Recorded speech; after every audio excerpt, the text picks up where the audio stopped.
A couple of days after the country's largest lender, SBI, declared its net profit of 30%, the bank's chairman Pradeep Chaudhary tells ET Now in an exclusive interview that the slump in the bank's asset quality is a function of the overall economic trend.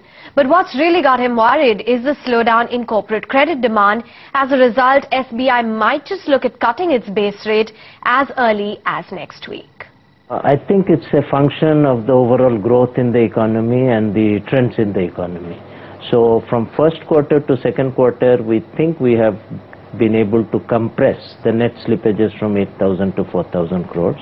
But I think the asset quality issues should not dominate totally the results. Loan growth slow was a little surprising for us.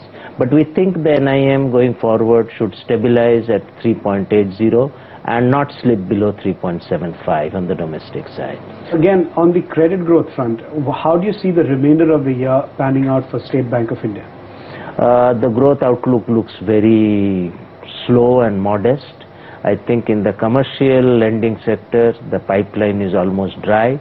So we are trying to grow on the consumer finance sector, particularly on the home and car loans. So still we are maintaining a target of about 16 to 18% of the loan growth on rupee side. Presently, in terms of the credit growth you're seeing, what percentage would you say consumer growth is accounting for? Consumer growth is accounting for more than 50%. And that trend has accelerated in the last 2 months. On the base rate front, can we expect another cut from SBI anytime soon?